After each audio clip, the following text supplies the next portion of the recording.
Mapagpalang araw po sa inyong lahat. Welcome to DJ Sean Stories. Turn on your notification bell, like and subscribe para sa crime stories araw-araw. Ang kwento natin ngayon ay nangyari sa Cebu. Kilala nga ang Cebu dahil doon nga ginanap ang Sinulog Festival at doon nagmula ang sikat na lechon. July 17, 2023, isang babae ang natagpuan sa isang karton sa Barangay Tisa, Cebu City. Ang babae ay kinilalang si Rhea May Tocmo, 19 years old na mula sa Panabo City, Davao del Norte. Bunso sa tatlong magkakapatid na puro babae si Rhea.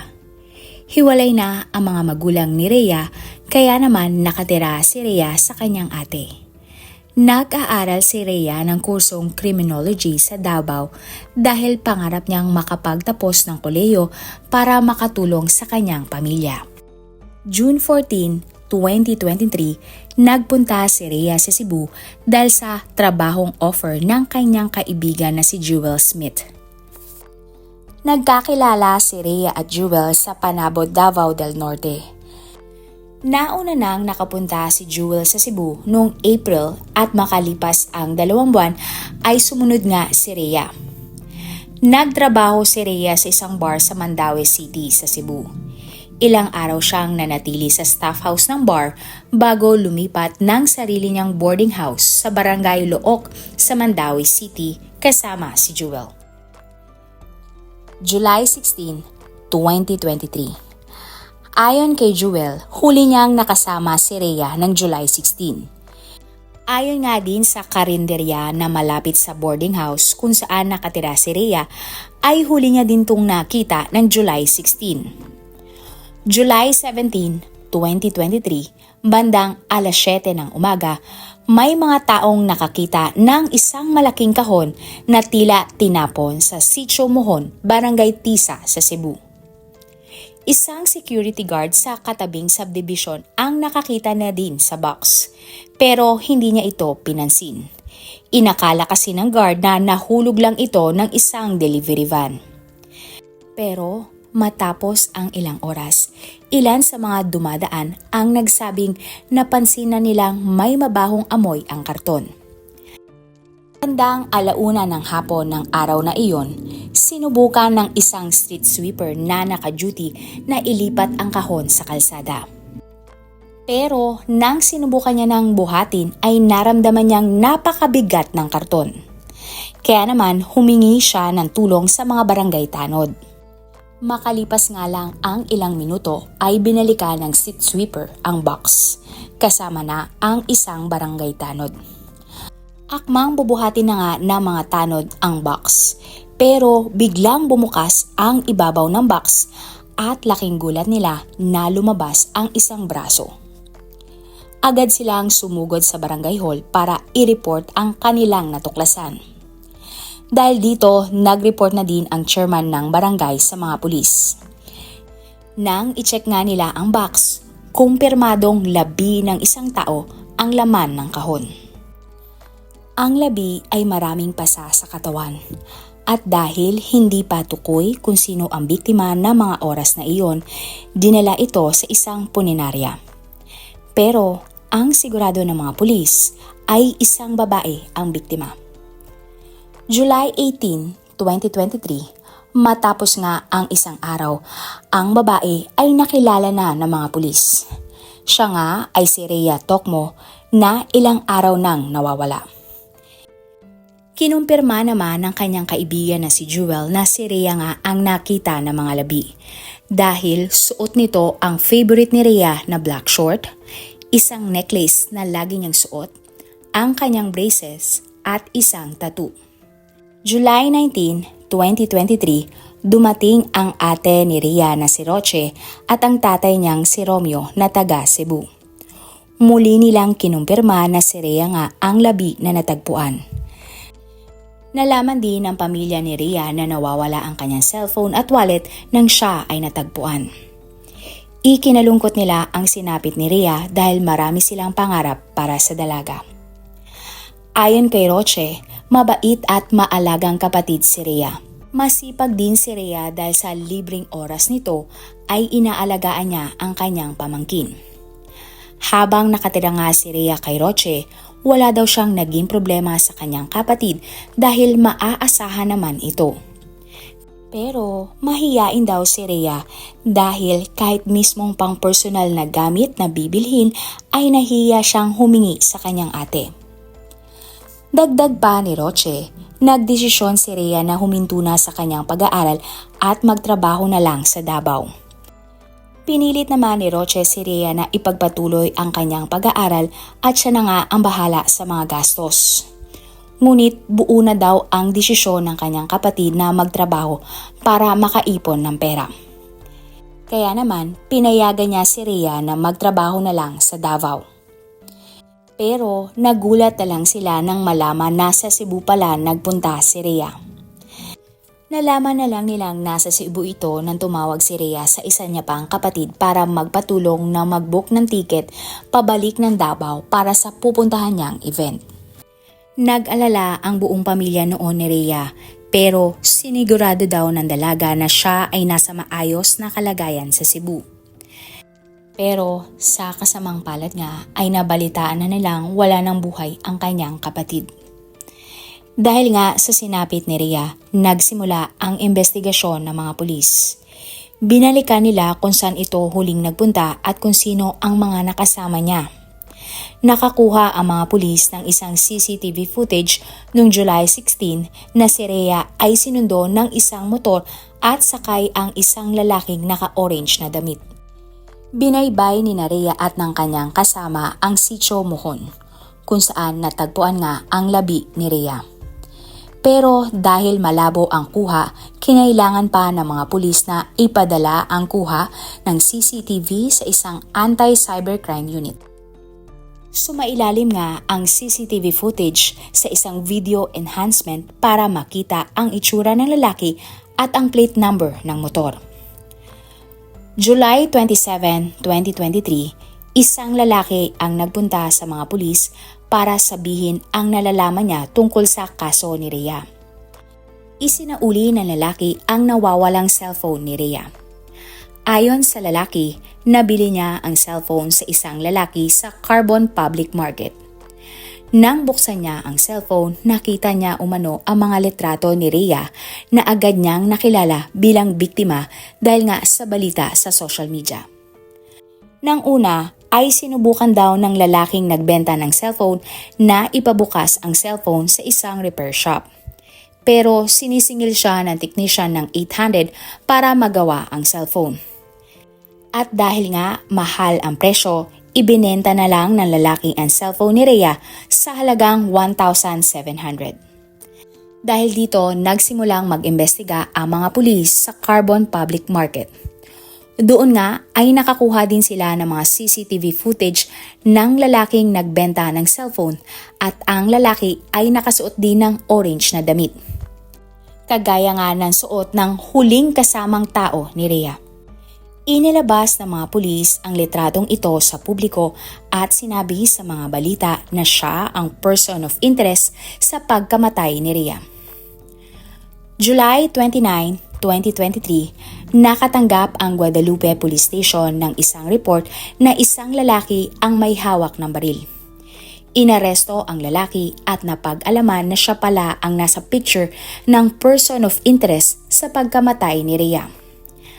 Ang lalaki ay kinilalang si Simon Gabutero, 22 years old, at ang kanyang baril na dala ay walang lisensya. Inamin naman na Simon na siya nga ang nagbenta ng cellphone ni Rhea. Nakuha niya daw ang cellphone noong July 16 sa isa niyang kapitbahay. Ang lalaki ay sinabi niyang si Roberto Gabison. Inutusan daw siya ni Roberto na ipa-unlock o ibenta ang nasabing cellphone. Pagkatapos mabenta, binigyan si Simon ng 500 pesos ni Roberto. Sinabi rin ni Roberto na nakita niya si Roberto at Rhea na nagtatalo sa harap ng isang elementary school nang siya ay mapadaan. Dagdag pa ni Simon, akma din na sasaktan noon ni Roberto si Rhea. Pag-amin din ni Simon, hindi niya alam noon na ang cellphone pala ay pagmamay-ari ni Rhea. Dahil dito, isinama din si Roberto bilang person of interest na pumatay kay Rhea. Para nga makumpirma ang mga sinasabi ni Simon, hinanap ng mga pulis si Roberto pero ito pala ay kasalukuyan ng nakakulong dahil sa ibang mga kaso. Nang siya ay tinanong laban sa mga bintang ni Simon, itinanggi lahat ito ni Roberto. Ayon sa kanya, hindi niya kilala si Simon o si Rhea. Pero totoo daw na may sinanla siyang cellphone. Ito nga ay ang cellphone ng kanyang asawa para pambayad ng kanilang upa sa bahay.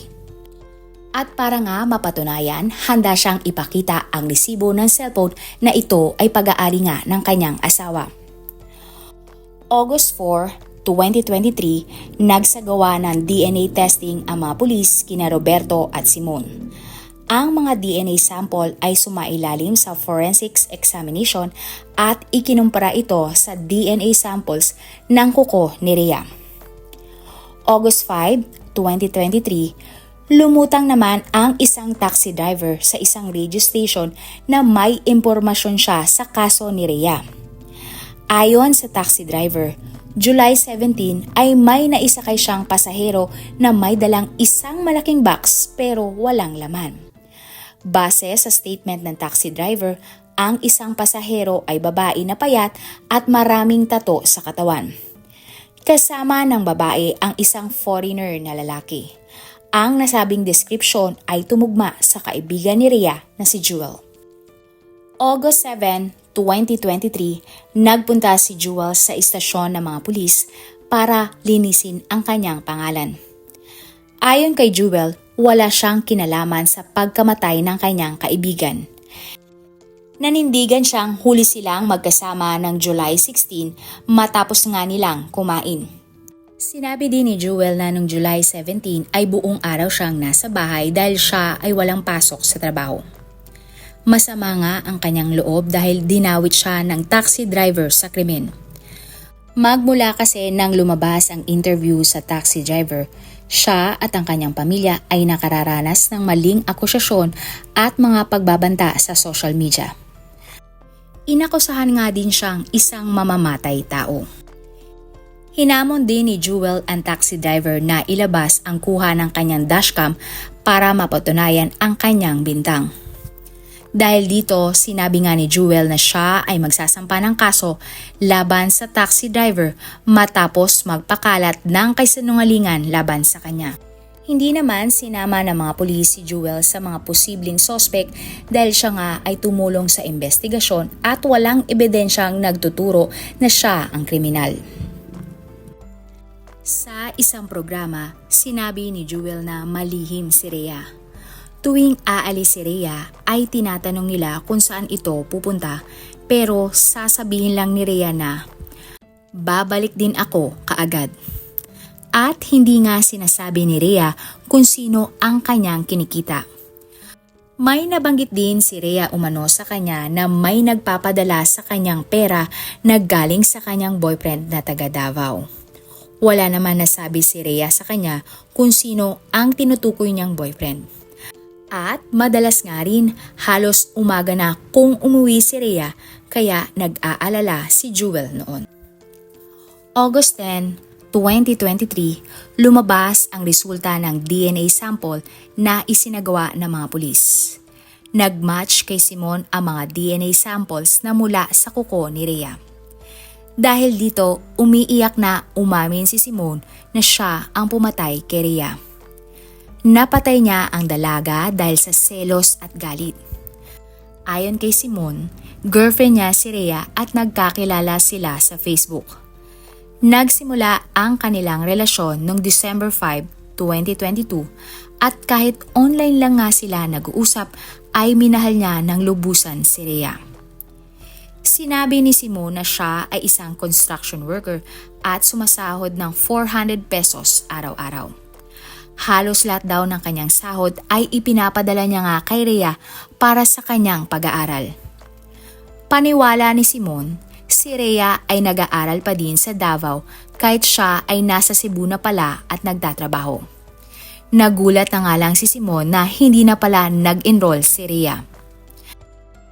Nang July 16, nang malaman niyang nasa Cebu na pala si Rhea, inimbitahan ni Simon si Rhea na magpunta sa kanyang boarding house. Lasing daw noon si Rhea nang dumating sa kanyang boarding house ng madaling araw. Doon nalaman ni Simon na may chinachat pa pala si Rhea na ibang mga lalaki gamit ang ibang account.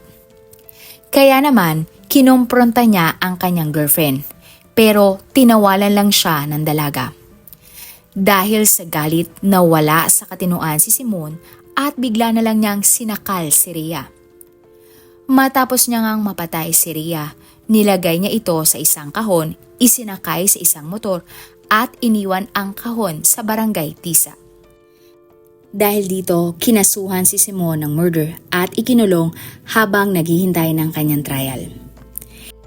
Inamin din niyang sinubukan niyang i-frame up si Roberto para makaganti sa kanilang naging away. Nang hinga naman ng statement si Roberto, sinabi niyang wala daw siyang galit kay Simon at sana ay magbago na ito. Kinasuhan nga din ang kapatid ni Simon na kasama niya sa pagtatapon ng labi ni Rhea. Ayon nga sa kapatid ni Simon, hindi niya alam na katawan pala ni Rhea ang laman ng box nang nagpasama sa kanya ang kanyang kuya. Matapos ang pag-amin ni Simon, idineklara ng mga pulis na sarado na nga ang kaso ng pagpatay kay Rhea. Ayon sa kanila, ang kaso nga ni Rhea ay isang crime of passion o ang krimen na ang pinag-ugatan ay selos. August 11, 2023, nagpahayag naman ang pamilya ni Rhea na hindi sila masaya sa naging investigasyon ng kaso. Hindi kasi sila naniniwala na boyfriend ni Rhea si Simon at nagpapadala ito ng pera kay Rhea. Dahil ayon kay Roche, sila ang nagmo-monitor sa lahat ng mga gastos ni Rhea nang nag-aaral pa siya noong December. August 15, 2023, hinarap ng pamilya ni Rhea si Simon sa kulungan. Galit na galit si Roche habang sinasabi kay Simon na wala siyang karapatan na pumatay ng tao at sana ay mabulok nga siya sa kulungan. Lumuhod naman si Simon habang humihingi ng kapatawaran kina Roche. September 1, 2023, lumabas ang balita na si Simon ay may iba pang mga kaso.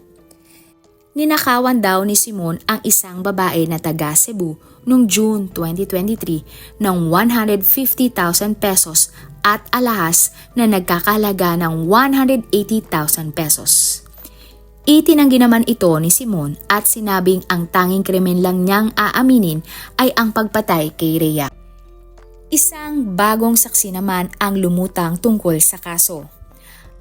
Ayon sa isang nagngangalang Bianca, nakita niya umano si Simon at Jewel na may romantikong ginagawa.